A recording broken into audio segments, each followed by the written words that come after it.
Thank you so much for that, George, and knowing that we want to move to our next guest so we're on time. I'm going to quickly introduce Reverend Father Mesrop Ash. He is the parish priest of St. John Armenian Church in San Francisco. Alongside his pastoral duties, he brings valuable experience in integrating technology into faith-based initiatives, and he's going to share a plethora of his experience and knowledge with AI and as a priest. So, Father Ash, please.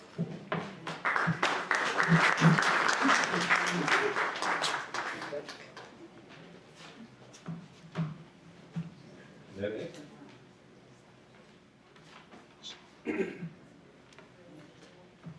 Wait, you share it. Yep.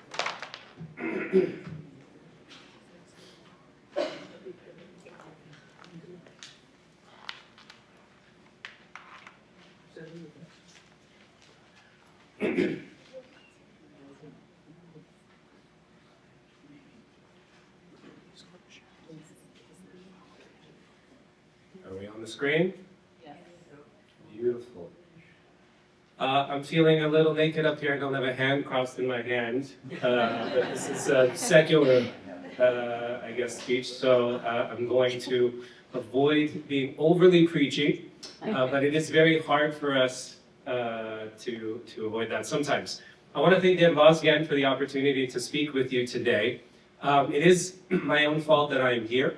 About 9 months ago, I forget what it was, but at a previous clergy conference, we were tasked by His Eminence, Archbishop Hovman Devderian, as priests to consider what upcoming challenges we foresaw in the lives of our congregations. And so I was one of many priests that presented then.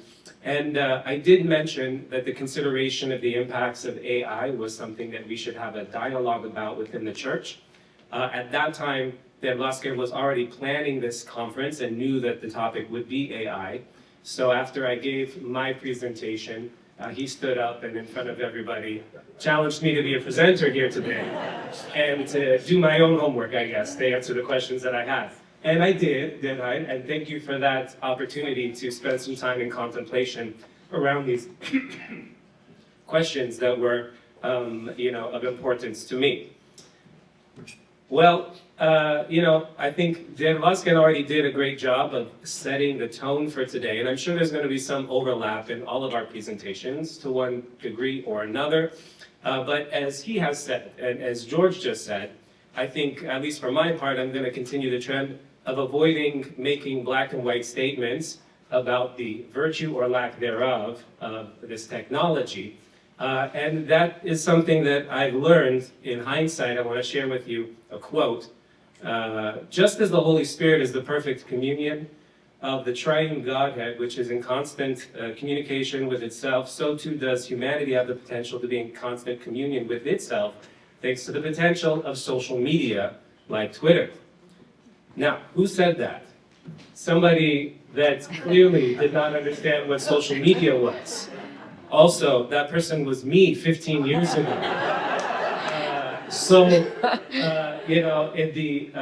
At the outset of the domination of social media, I was studying Cappadocian fathers, some of whom I'm going to also be speaking about today, and being so excited and passionate to understand the nature of the Holy Trinity more deeply, and making connections and doing hot takes that I think in the end I deeply regret, because I didn't understand that it does take time for the complexity of technologies to unfold and for us to understand their true impacts. We certainly understand that about social media now. But the truth is that this isn't itself just a contemporary phenomenon. I think Dan Vosgan also touched on this as well. It goes back quite a ways. The question, what is truth? What is truth is a very valid question that we have to be asking ourselves. And who so famously asked this question was himself, Pontius Pilate. Pontius Pilate asked the question, what is truth, to Jesus Christ, in response to the statement that Jesus made when he said, you say that I am king. In fact, the reason I was born and came into the world is to testify to the truth. Everyone on the side of truth listens to me. And Pontius Pilate says, what is truth? What a crazy answer to that. It's fascinating, you know, he stands here kind of like the patron saint of ambivalence, who understands that there is cause to be asking a question as valuable as what is truth, but not having the time or care to actually pursue the answer to it, and instead abandoning Jesus' fate to the hands of those who were persecuting him, because it wasn't his problem. But it's our problem today, so we really have to dive into that question, not too late either. We've been doing this for a long time, beginning from the printing press, continuing to the expansion of mass media, and of course through the impact of social media today. We are challenged increasingly so to ask ourselves, what is truth? With the printing press, Martin Luther, you know, gave glory to God, saying, printing is God's highest act of grace, whereby the business of the gospel is driven forward. And of course, none of us lament the fact that the Bible became more available to read, yet still, at that very same moment in time, through Luther and others, they were printing salacious propaganda materials vilifying the church, which the historian Elizabeth Eisenstein said contributed more to destroying Christian concord and inflaming religious warfare than any of the so-called arts of war. Continuing into a contemporary setting, my previously sanctified social media is now the source of what 64% of our fellow Americans consider to be a mostly negative impact on society, with 73% saying that they can't agree on what basic facts are. Social media algorithms, I'm sure many of you have heard about this, create things called echo chambers, which further divide people's perceptions of truth. And I know we're not here to talk about social media, but I want to put these things, I want to put AI to some degree as a point on a trend as opposed to a singular event.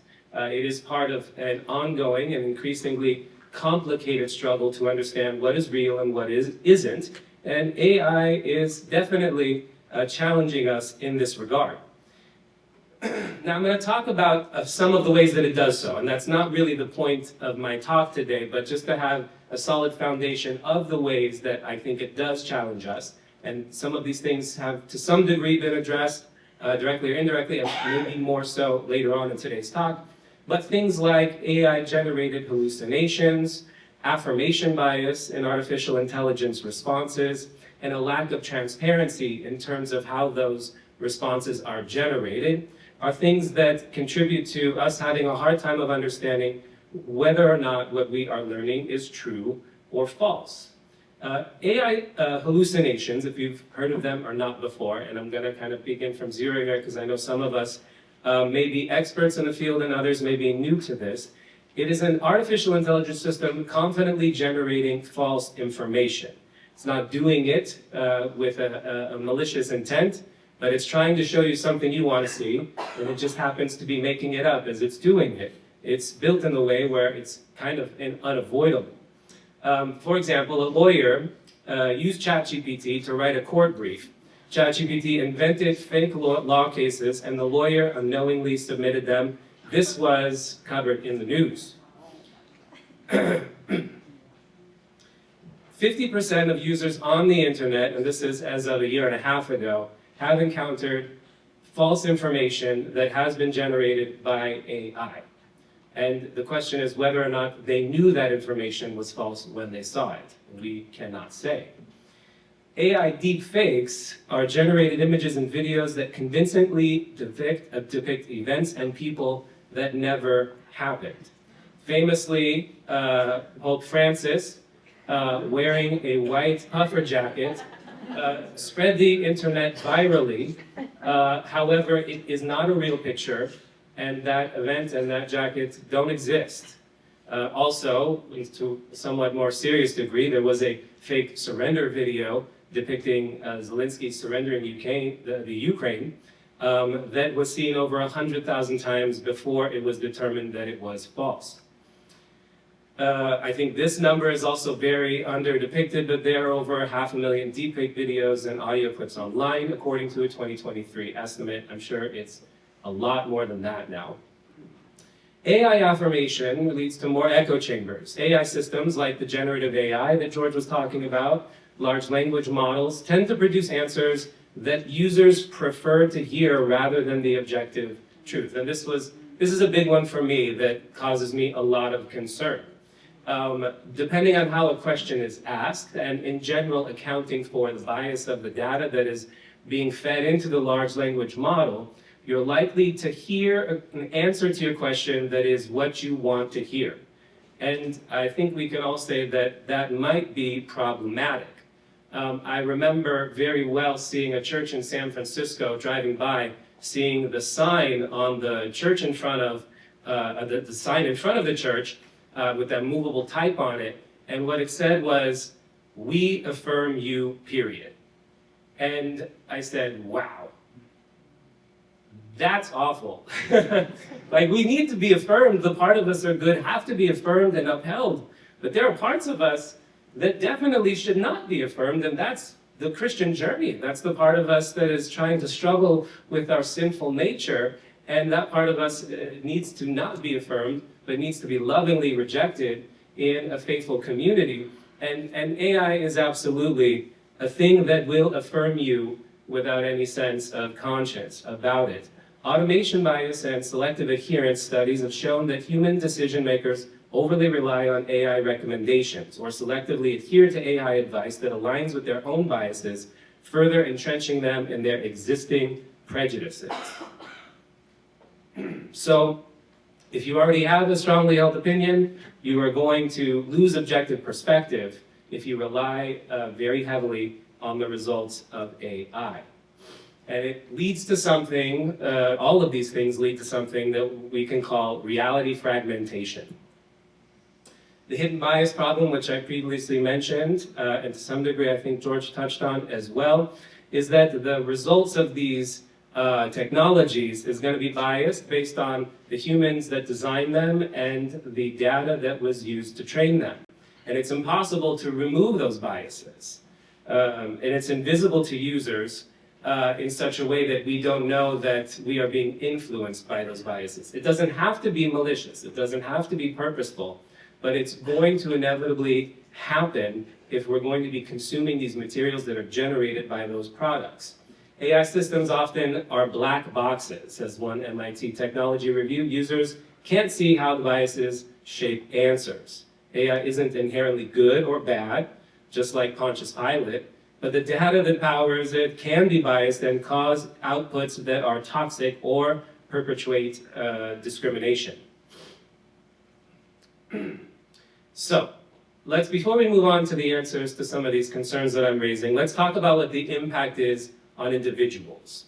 Again, we're speaking about AI, but we're also talking about the broader phenomenon, about the influence that technology is having on us as our reality is being fragmented. Socially speaking, for example, just with regard to AI, recent studies have shown employees that frequently interact with AI systems report higher rates of loneliness, insomnia, and after-work alcohol consumption. George is nodding his head. Excessive dependence on AI-driven social interactions can result in reduced face-to-face connections, intensifying feelings of social isolation. And here I already see this this kind of two-mindedness or split mentality about the value of AI, as I saw early on that was being lauded as this alternative for lonely people, that they can then interact with some sort of personality that would make them feel less lonely. Early on, this was a championing virtue of the technology, but we're seeing that there may be alternative indications. Emotionally speaking, reality fragmentation can lead to depression. The exposure to conflicting information can lead to feelings of hopelessness and confusion and depression. And the lack of trustworthy information causes people to feel powerless. Anger and frustration is inevitable, of course, as misunderstandings are going to abound and conflicts are going to be likely as people deepen their own entrenchment in their given echo chamber. Now let's get into the spiritual impacts, which I'm going to dive into a little bit more deeply. We have seen a phenomenon of people turning to AI for spiritual guidance. Just as people look to social media to find answers to their spiritual questions in a digital context, people are now turning to what they would consider to be an even more private venue, which is a one-on-one private conversation with a generative AI chatbot to ask questions that pertain to the fate of their souls. On some level, we can see how that would happen. If they don't know a priest, if they don't know a clergyman, if they don't have their own church, if they don't have these things, it would make sense. Let me go on and type this question into ChatGPT. It tells me how to make my dinner. It tells me, the best way to plan my vacation. It tells me all of these other things. Let me ask it about my eternal soul. And for all the reasons that we've already uncovered, that could be problematic for several reasons, because we don't know whether or not they're going to hear something that's valid or they're going to hear something that's absolutely made up. We certainly can't guarantee, depending on how the question is asked, that they're going to be hearing it in a way that is according to the doctrines and spirit of the Armenian Apostolic Church. So they're bypassing traditional religious authorities, which unfortunately over time in modern society have been viewed with distrust. And it completely ignores the importance of things like sacramental empowerment or human empathy. It also leads to the confusion of church teachings.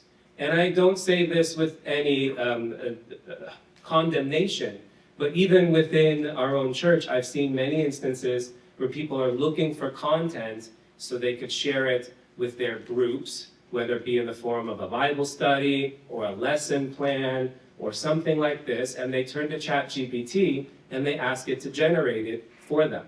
Now, again, I'm not telling you that the result of that is necessarily wrong, but what I am saying is we have no reason to trust that it is right based on everything that we know, and those materials are being shared from a trustworthy source, which is the church, which is going to deepen a sense of confusion, as inevitably the content of those presentations is going to be inconsistent and untrustworthy. And it also leads to the erosion of personal purpose and value. We'll get into this more later.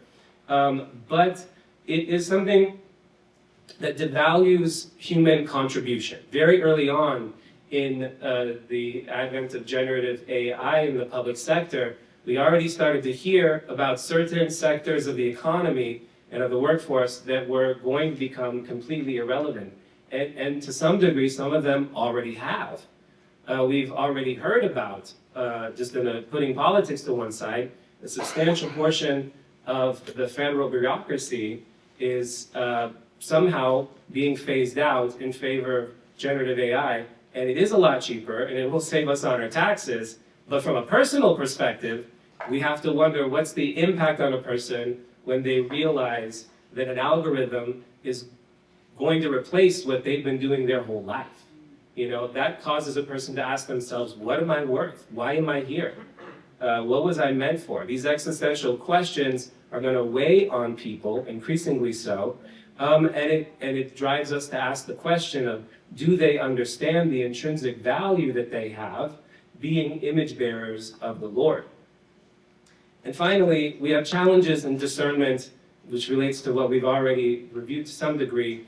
We're overwhelmed by the flood of information that comes to us from many sources, including AI. I don't know if you guys have had this experience, but for many people, it's a lot easier to write an email because they can just plug what they want to say into the chatbot, and then all of a sudden, you get like a 7-paragraph email about something that somebody put like 3 bullet points into the chatbot prompt to write. But I wish they would have sent me the bullet points, and that it was generated by AI.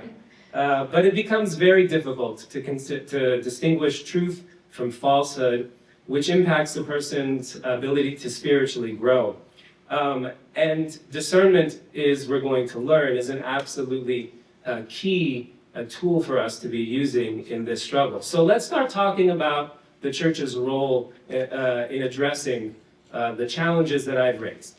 And again, like George, and I'm sure everybody else who's going to present today, do not call me a hypocrite because I use this technology every single day, okay?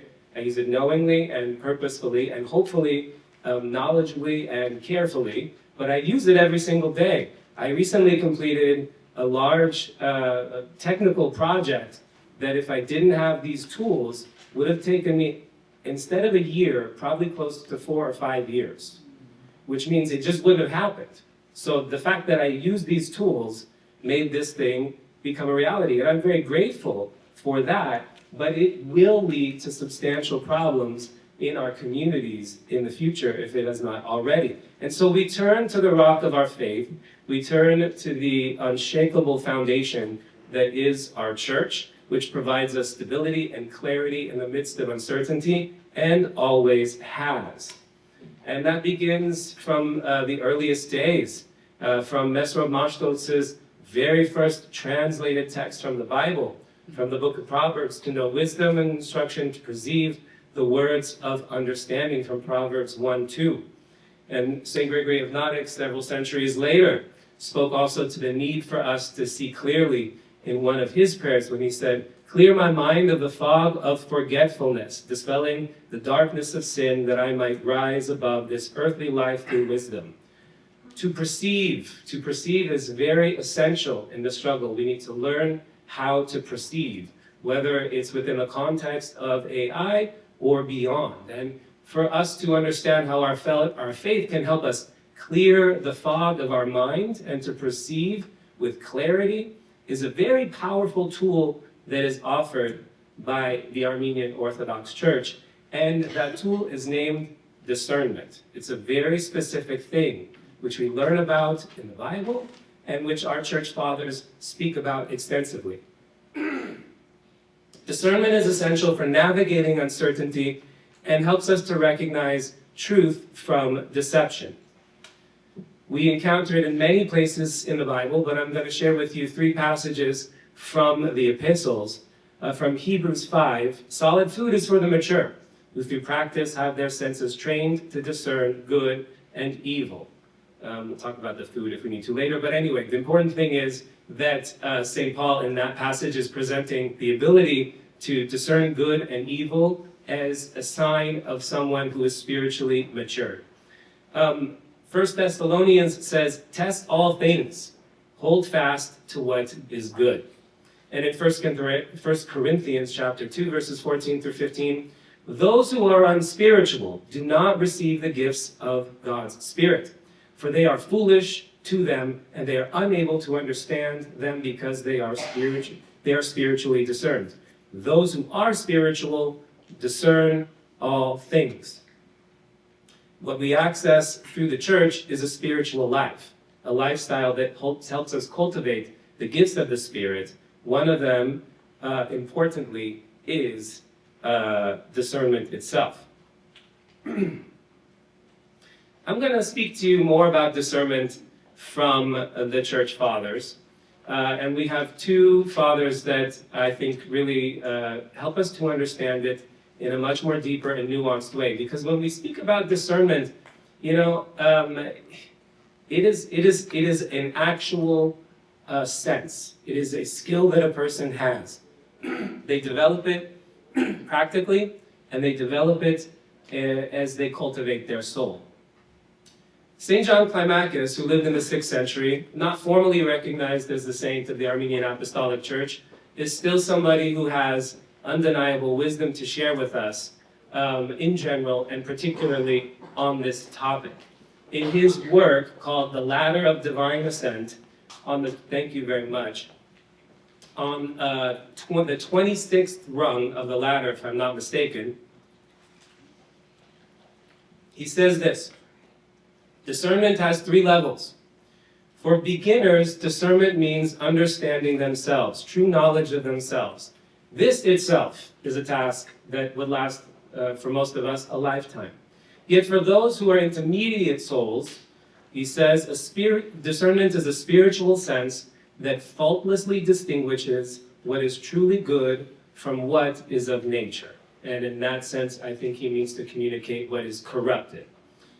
And for the perfect, Knowledge by divine illumination is discernment, enlightening what is dark in others.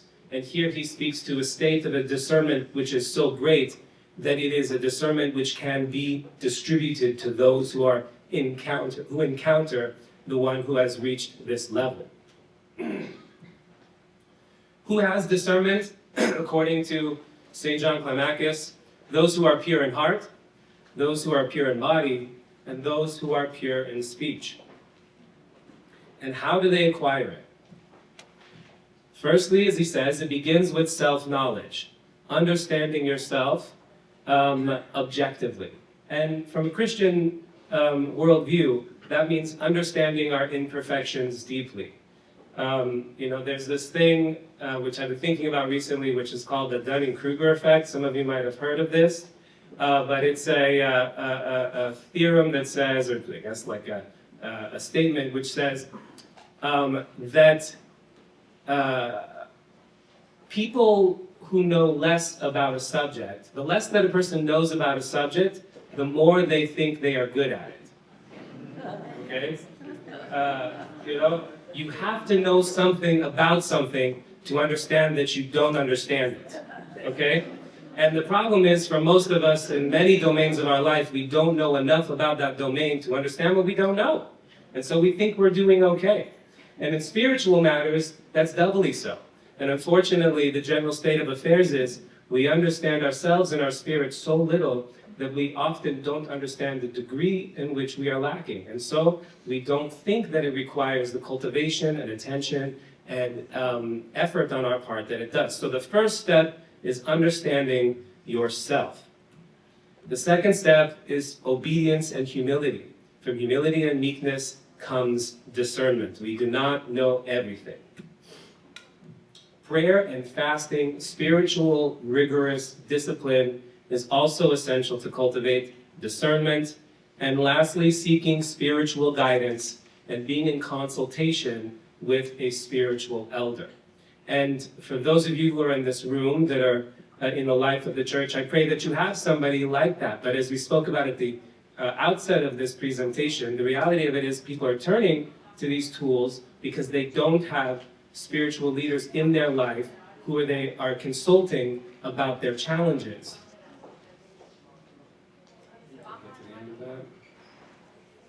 And lastly, according to St. John, why does discernment matter? It helps us understand which virtues we need to cultivate. It helps us in identifying and resisting deception. And it helps us to harmonize with divine will. And all of these things are wonderful, but for the purpose of this presentation, the middle one is very important. Okay? A lot of times we hear about discernment in terms of being able to understand between good and evil. But we're not talking about nice and naughty. We're talking about what's aligned with God's will and what's opposed to God's will. We're talking about the truth, and we're talking about falsehood. What is true is always going to be aligned with God's will, okay? Being able to avoid deception in our lives is an absolutely crucial skill because it helps us to make sure that the decisions that we make, and furthermore, those decisions being informed by our perceptions of the world, are more likely to be aligned with God's will for us and the world around us. St. Gregory of Nyssa, in his work entitled On the Making of Man, speaks also about discernment. St. Gregory of Nyssa was one of those guys that, in my lack of discernment, led me to misunderstand social media. What is discernment?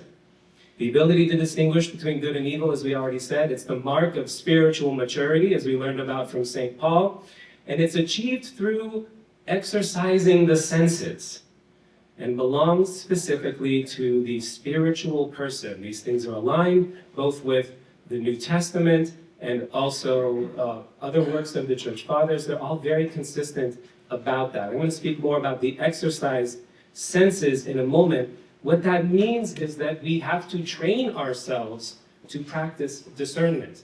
It is a skill, like everything that we apply in our lives, whether it's driving, or whether it is our professions, or whether it's being a parent or a spouse. All of these things have skills We don't know them intuitively. We have the opportunity to be a part of those experiences, but we have to be mindful and intentional about how we cultivate them in our lives. And we cultivate discernment by exercising discernment. And that means doing also what St. Paul said, by testing all things, asking ourselves, is this true or is this not true? And on what basis am I accepting this as truth? Okay, so we have to constantly be exercising that muscle. Who has discernment according to St. Gregory of Nyssa? The spiritually mature, those who have trained their senses to be discerning, to be cautious, to be aware that not everything out there is true and meant for us to accept, to be spiritually minded, those who are spiritually minded, and those who practice spiritual exercises.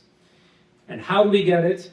Through spiritual practice and exercise, by testing all things, through discipled engagement and consistent spiritual practice. So we're seeing a lot of things here. We have to have a spiritual leader in our life. We need another person with a, hopefully, a sense of who is trusted and authoritative and objective about our lives. All of us need them, even the clergy need them, so that we can find somebody to help us see our own life more clearly as we are growing in discernment. And also that these things have to be done. They don't just come to us. It's part of a lifestyle. It's important to protect us from deceptive choices and the ability to see through mixed evil, recognition of hidden spiritual dangers, and the prevention of spiritual death. Now, I'm going to focus in on this, the ability to see through mixed evil. Now, this is a fascinating concept that in this particular letter from St. Gregory of Nyssa, he speaks about, which is that for us, the cause of deception is often because of something that he calls mixed evil, okay? That if we were to encounter something that was purely evil, by nature of man being the image bearer of God, we would be likely to understand that that thing is evil, if it was so plainly evil. Sometimes it boggles the mind to see how sometimes people don't see that when we think it is, but he says, by and large, the human man, by the gifts that God has instilled him from birth, can delineate between good and evil somewhat naturally. However, deception and the challenge lies in things that are mixed, in things where we find a portion of goodness and a portion of evil. He speaks to Adam and Eve in the garden, and he says, the tree was divine, the tree was good, okay? But he says what was evil was the deception of the snake. What was evil was their sin of doubting in God's will for them and in his commandments. And so the good was mixed with the evil, and that's how they were deceived.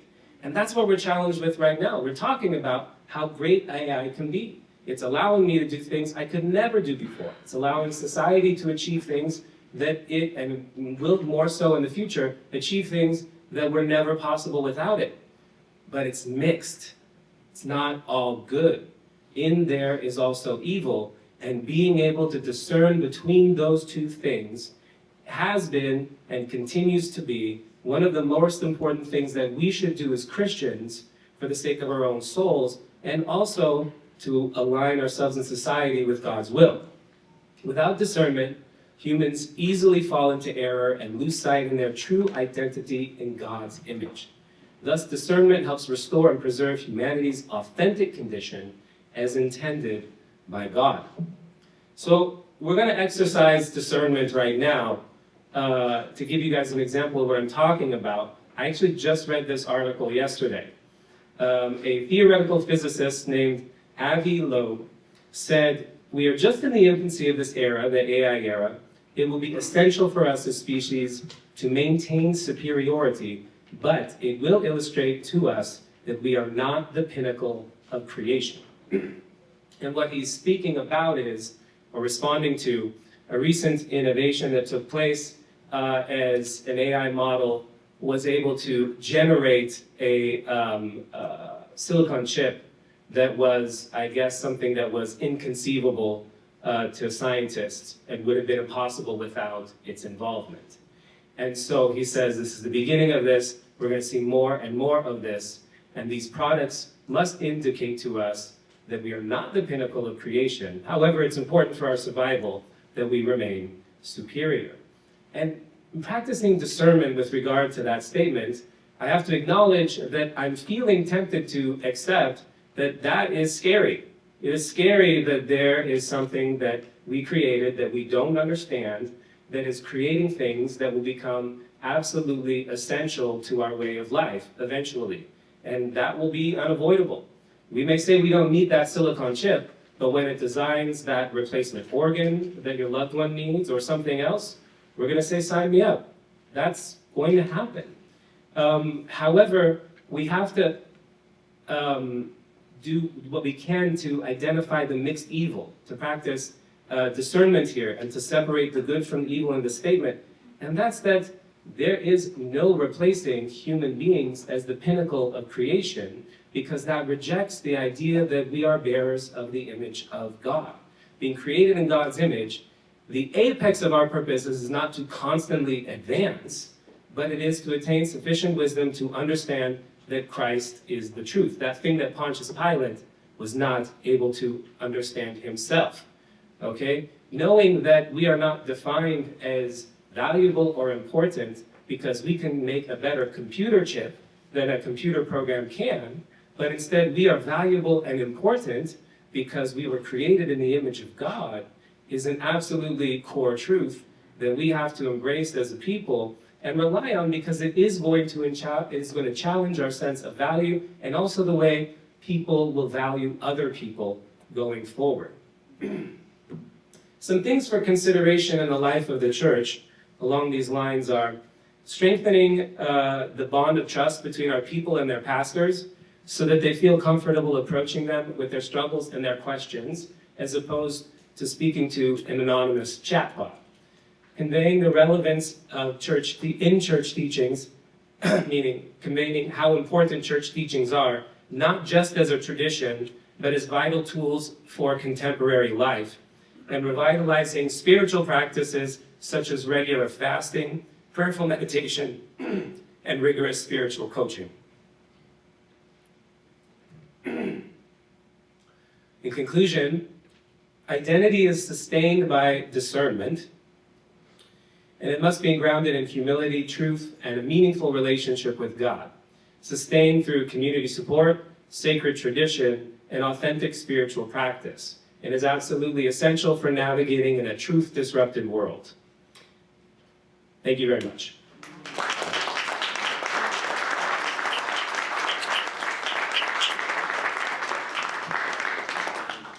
I think we have a few minutes left for questions. Yeah, are there any questions?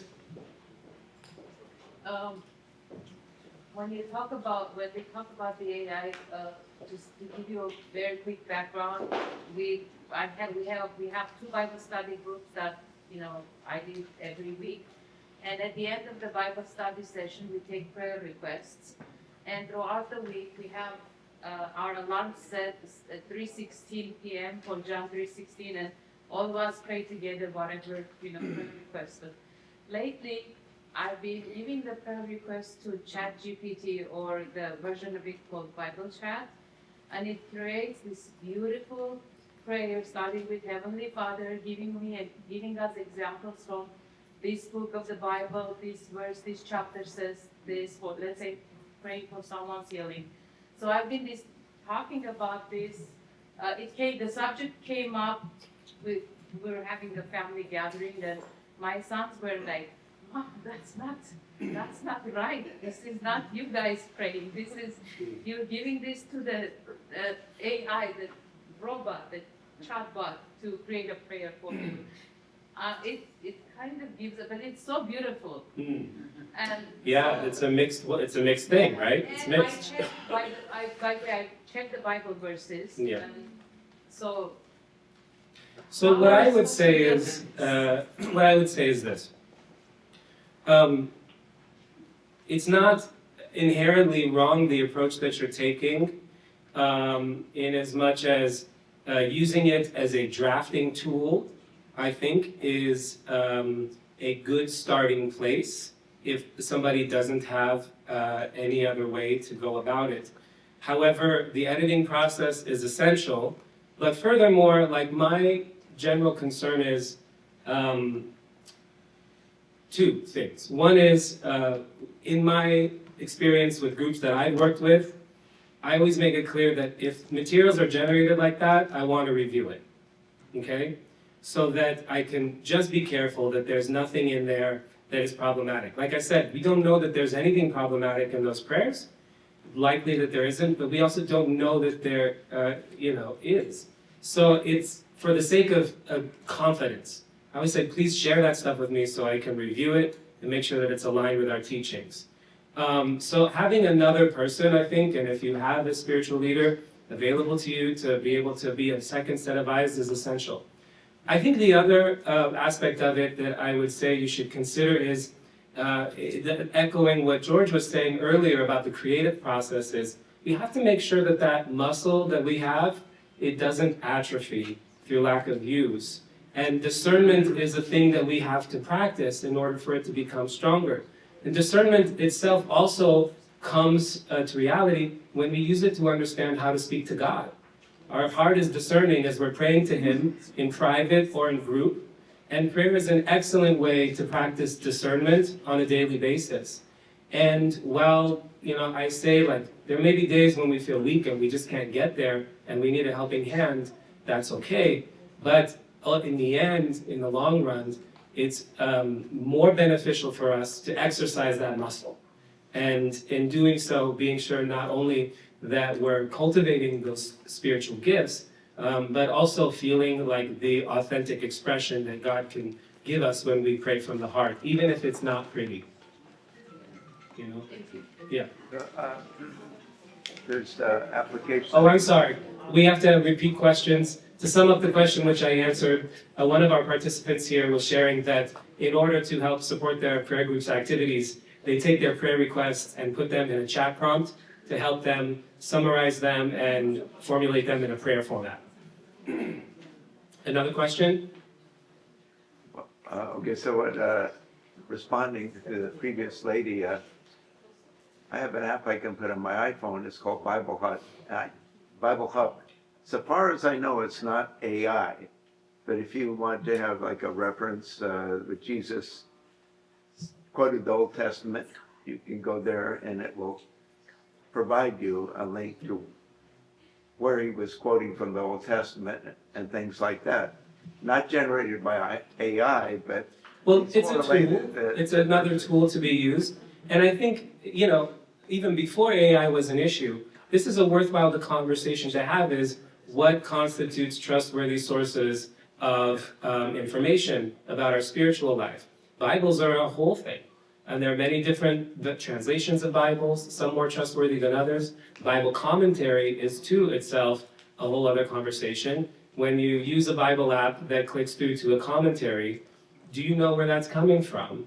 Do you know who's writing it and from what perspective they're writing it from? Again, I don't condemn you for using those tools, and it's so enriching for us to encounter the Bible every day. But I do think it's important for us to, as St. Paul said, test everything and ask ourselves, where is that content coming from? And is that content the content that I want to allow into my spiritual life? So I would just encourage you to look into that. Yes? So this is less of a question, more of an observation regarding discernment. Father Vasquez earlier brought up the point regarding cues, the laughter and the applause cues that they give to people and to the audience. So in this case, regarding the chip that the AI model designed.